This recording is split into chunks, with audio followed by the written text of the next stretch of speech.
Hello gamers, this is Sai, and welcome back to Which Way Games. Now, what terrors lay behind the mask? They'll certainly replace the terrors that I see at night, and it's finally time to begin the month of horror. And with that being said, let's get on with the video.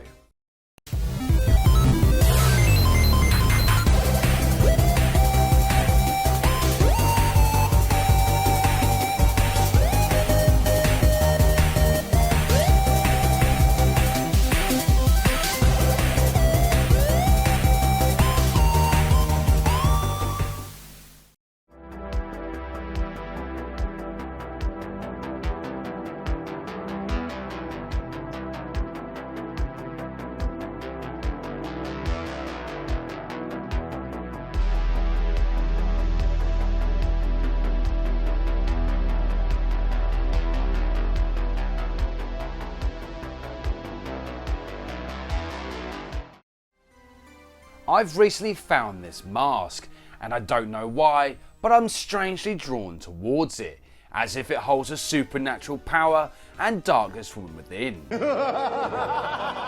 And speaking of masks, there is one gaming series that fits perfectly within the month of horror, and this would be the horrific Splatterhouse. But to truly understand the terror found within the games, we have to take a look at the story, and so begins another timeline video on the terrifying Splatterhouse. On a dark and stormy night, Rick and Jennifer come across a mansion in the middle of nowhere. This mansion once belonged to Dr. West, who disappeared mysteriously. And while the couple hesitate for a moment, the storm becomes even more wild, leaving them no choice but to enter inside the unnerving mansion. Upon entering, Rick is immediately attacked, and Jennifer finds herself being kidnapped by some mysterious creatures. And as Rick lays there dying from his wounds, the only sounds he can hear are the screams of Jennifer as she's drawn deeper and deeper into the mansion. And from here, he blacks out. Through mysterious events, Rick awakens deep within the dungeons of the mansion. Upon his face is a mask bonded with his very skull. Within this mask is an entity of unspeakable power, and it transforms Rick into a supernatural killing machine. Leaving the dungeon, Rick begins to explore the mansion, coming face to face with horrific creatures that are unable to compete against the supernatural strength that Rick now possesses. Wave after wave of ghoulish entities perish at the hands of Rick, until eventually he finds Jennifer. Sadly, this reunion is short-lived, as Jennifer begins to mutate into a grotesque creature. And from here, Rick is forced to fight the woman he loves. After a long battle filled with emotions, Rick emerges victorious. However, Jennifer is now in his arms, slowly dying. She thanks him for saving her soul, before shedding her mortal coil.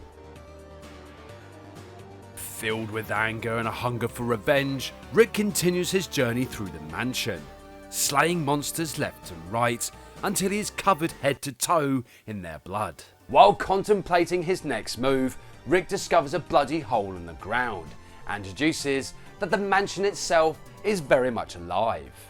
What a twist! This hole seems to be the place where the monster and demonic creatures of the mansion originate from, and knowing what he must do, Rick proceeds down into the abyss, and Rick discovers the point where the entities cross the void into the world of the living. It's at this moment that Rick destroys the portal, with the mansion catching fire with Rick still inside. With an iron will for survival, Rick barely manages to escape the inferno, and thinking himself safe, a wave of energy suddenly escapes from the terror mask and enters into her grave.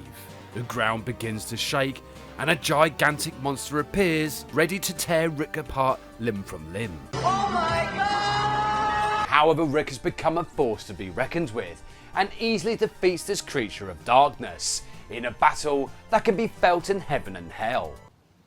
Right. 3 months have passed and Rick is still haunted by the terrifying things that he witnessed within the mansion. And with the death of Jennifer still fueling his nightmares, he hears a familiar voice. The Terror Mask calls out to Rick, tempting him with the promise of Jennifer possibly being alive. But in order to find out the truth, Rick must return to the accursed mansion. From here, the Terror Mask reveals another location of a mansion, and deep within its walls holds the secrets of restoring life. Yes, science! But there is one condition. For Rick to bring back Jennifer to the world of the living, he must don the mask for a second time, and so brings the mask up to his face. With the power of the supernatural coursing through his body once again, Rick begins the long and treacherous journey to the hidden mansion, located on a small island in the middle of a lake. With what felt like hours of endless killing, Rick manages to reach the island and finds himself standing in front of the doors of the mansion, pausing for a moment before stepping inside. Thoughts of Jennifer and the possibility of a reunion force Rick to enter the depths of the mansion. Eventually though, Rick stumbles across a diary that once belonged to Dr. West, and within its pages, it reveals the secrets of opening a gate to the void. With the diary still open, a ghostly apparition of Jennifer appears in front of Rick, and she reveals that the void is actually the land of the dead, and she desperately needs his help. Entities from beyond drag the spectral form of Jennifer back to the world of the dead, and now knowing that Jennifer hasn't fully perished, Rick continues deeper into this new mansion of darkness. Eventually, Rick finds himself standing in front of the void, and with the screams of the undead heard on the other side, Rick steps through the portal with one thing on his mind: rescuing Jennifer by any means necessary. Rick eventually finds Jennifer, however, he's unable to reach her as she's imprisoned between the realities of the world of the living and that of the dead. But not everything is as it seems. While Rick freed Jennifer from her eternal torture, a dark entity known as the Evil One escapes into the hellish world of the dead with one thing on its mind: crossing the void into the world of man. Startled by the appearance of this grotesque creature, the couple run for their lives, with the Evil One chasing them with such ferocity and malice intent that their souls are in the balance. But luckily, both Rick and Jennifer manage to reach the gateway safely, and without turning back, they both jump through into the world of the living, sealing the void in the process. This event causes the mansion to fall apart, and running for their lives once again, Rick and Jennifer manage to escape, and as if by a miracle, a boat is waiting for them at the shoreline.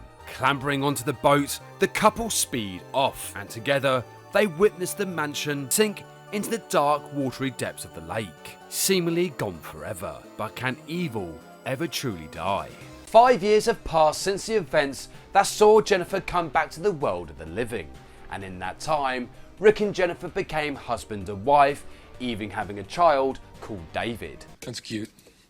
I remember when I had my first beer. However, when Rick rescued Jennifer from the world of the dead, this set into motion a series of events that would bring their perfect world crashing to his knees. The entity known as the Evil One is still sealed, but loyal creatures of the night have a ritual that will bring the Evil One into the world of man. And like a wound that never heals, the Terror Mask appears to Rick once more, offering him the power to stop the Evil One, as well as giving him the means to protect his family.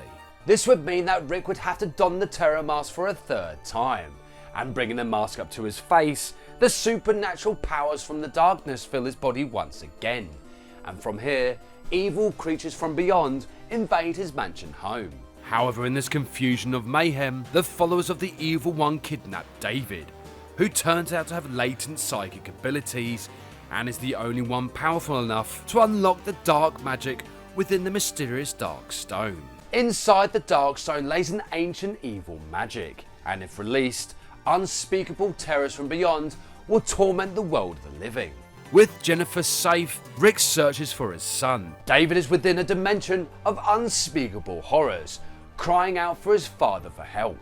Eventually, Rick reaches David and frees him from his shackles. But as soon as they decide to make that long and treacherous journey back to the world of man, the very ground begins to shake and tremble. The Evil One somehow manifests itself into a physical form, and then begins to attack Rick. Fighting for his life as well as the fate of the world, Rick barely manages to defeat the evil one, but the battle is far from over.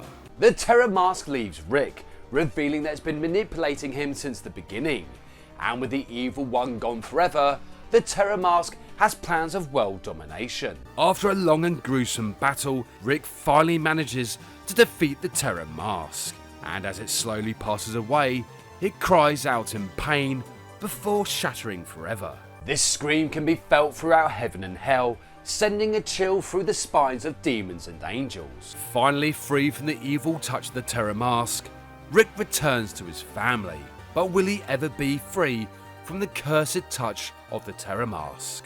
Anyway, come back next time where everything is not as it seems, and can Alex uncover the secrets of the Tome of Darkness? Thank you so much for watching, and see you next game.